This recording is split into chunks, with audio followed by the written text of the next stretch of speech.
This episode profiles the historical relationship between NELA street gangs and the Mexican Mafia. Los Angeles has been historically known as the gang capital of the world, and Mexican communities are often affected by gang stereotypes. It is next to impossible to find a family of Mexican descent that has not been infected by the gang virus. This is not a condemnation, but more of a sobering observation. Despite the embarrassing element, and I was one of them once upon a time, the Mexican people, like all other groups, persevere and produce excellent citizens. The northeast part of Los Angeles is another region, another pocket in L.A. that has contributed many made Mexican Mafia members. This area is referred to as NELA, the abbreviation for Northeast Los Angeles. Shown in this photograph are the first 5 profiled OGs from NELA to be recruited by the Mexican Mafia. They were all from Eastside Clover.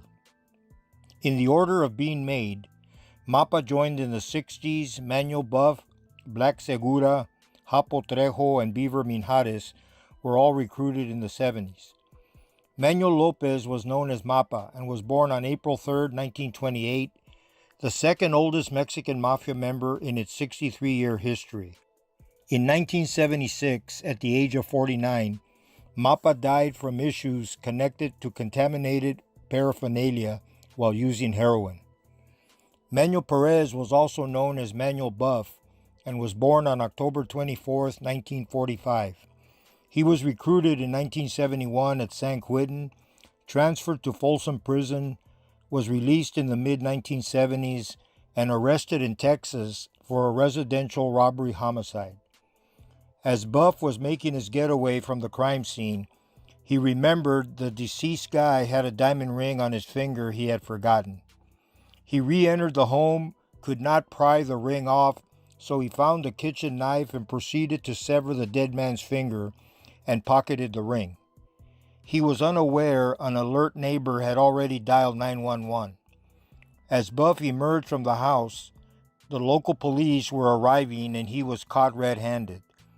Buff was sentenced to death, then had his sentence commuted to life in prison, and that's the last I heard from Mr. Manuel Buff. If still alive, he would be 75 years of age today. Philip Segura was also known as Black from Clover and was born on March 14, 1949.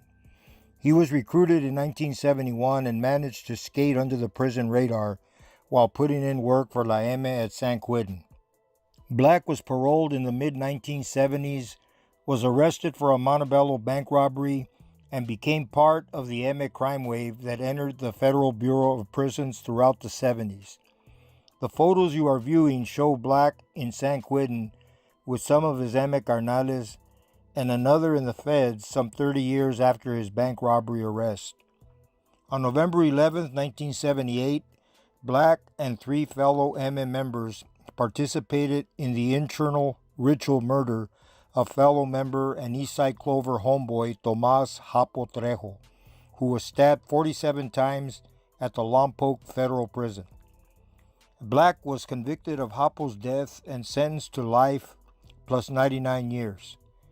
Black and 2 other EME OGs would become part of the Mexican Mafia's Federal Commission, who signed off on an unknown number of prison homicides and became the final word in the federal system on important EME business matters. At this posting, Black is 71 years of age and has been in the feds for 44 consecutive years. Older federal sentencing guidelines make him eligible to be released on September 24, 2020. Victor Minjares was known as Beaver from Eastside Clover and was born on October 24, 1945. Beaver was recruited in the 70s in the California prison system, was released in the mid-1970s, and was involved in several street hits on behalf of the EME. On May 26, 1976, he and Robot Salas participated in the shooting death of Manuel Menito Romero, a Nuestra Familia member from Eloyo Maravilla who was involved in the 1968 San Quentin Shoe War. On June 29, 1976, Beaver and Robot fatally shot David Arriaga in Huntington Park, who was targeted for stealing from the EME. In 1977, Beaver shot Marguerite Rojas to death as she answered the door to her Monrovia home. She was killed for being a police informant. The unconfirmed word I received sometime in the 1980s is that Beaver died of a heroin overdose. Tomas Trejo, aka Hapo from Clover, became an EME member in the 1970s and was released in the early 1970s. Hapo picked up a federal case, was sent to the feds, and got in trouble with the fellas while doing time at Lompoc. On November 11, 1978, he was stabbed to death by fellow EME members Black Segura, Champ Reynoso, Black Bobby Ramirez, and Willie Bobo Govea. In the first 2 decades of the Mexican Mafia's existence, there were 4 gangs from Northeast LA that produced EME members: Clover, the Avenues, Happy Valley, and Dogtown. The next 4 profiles from NELA introduce OG members from the Avenues gang. Bruno Chavez was born on December 5, 1947, and was recruited in the early 1970s at Soledad State Prison's Central Facility. There was initial skepticism about the authenticity of his membership because Bruno's name had not been circulated to all the prisons, a normal procedure back in the first 2 decades of La EME's existence. By the time he arrived to San Quentin in 1973, the drama was cleared and he was an official carnal. Bruno was paroled in the mid-1970s. As you can tell by the group photo shown here, he joined his parole brothers on the outside and became actively involved in the business of moving drugs. On March 11, 1977, Bruno was stabbed to death in the Glassell Park section of Los Angeles by EME members Güero Shyrock and Alfie Sosa. Bruno was accused of not taking care of EME business, a very ambiguous charge every member could potentially be accused of at one time or another, and for disrespecting Robot, another very vague reason used when you had supporters lined up to rubber stamp your desires. Bruno was gone at 29 years of age.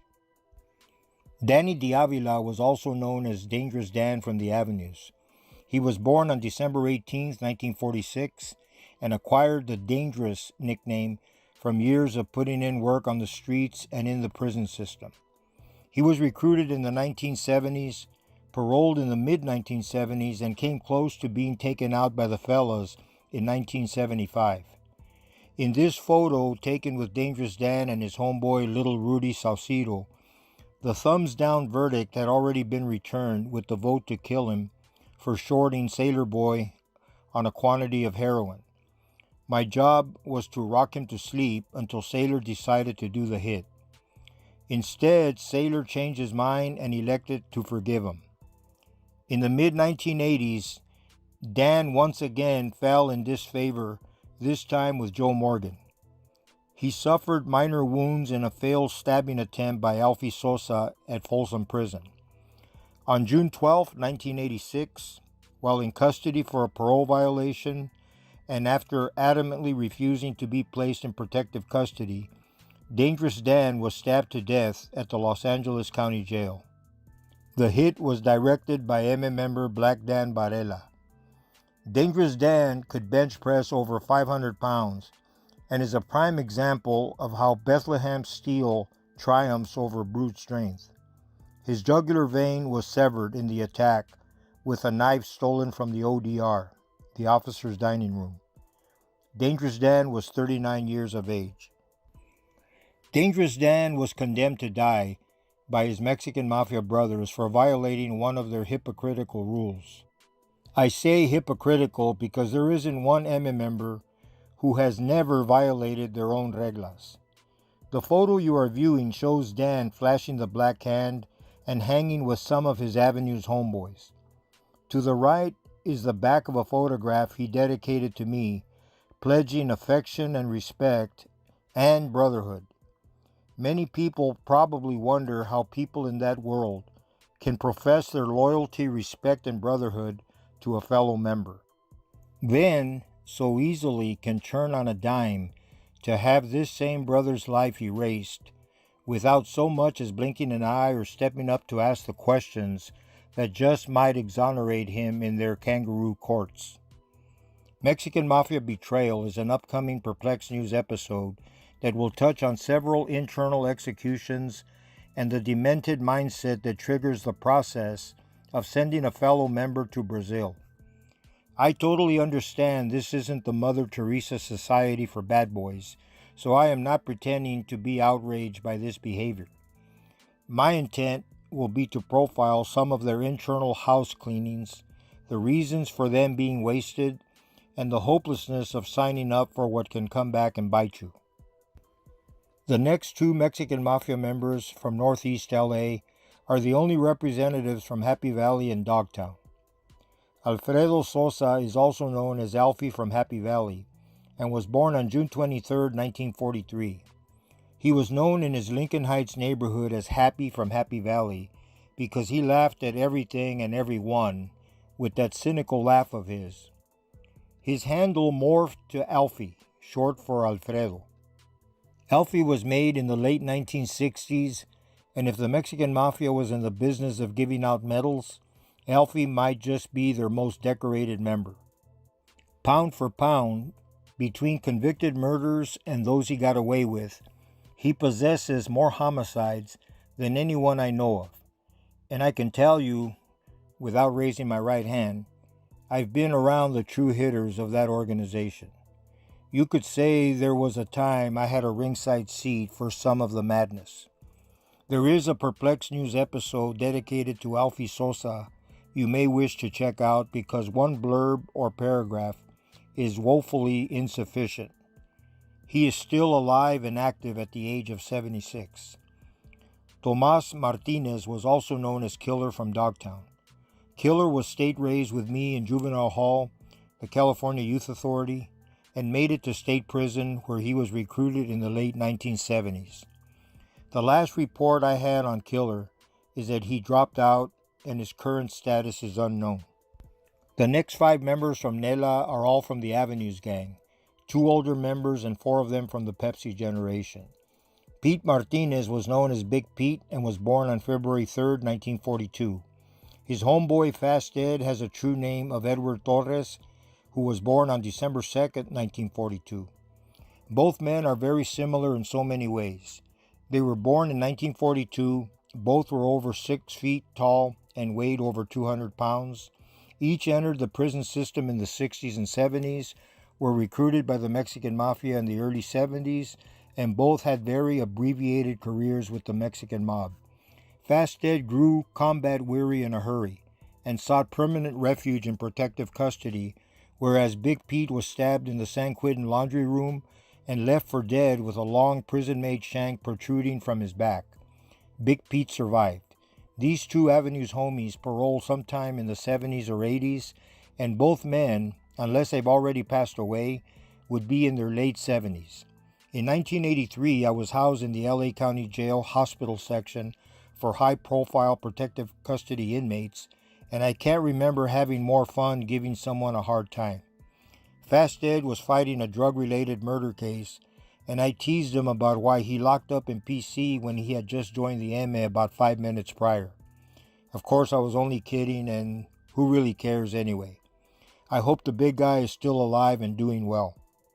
The following 4 NELA representatives, all from the Avenues, were Mexican Mafia members from a period I like to affectionately refer to as the PEPSI generation.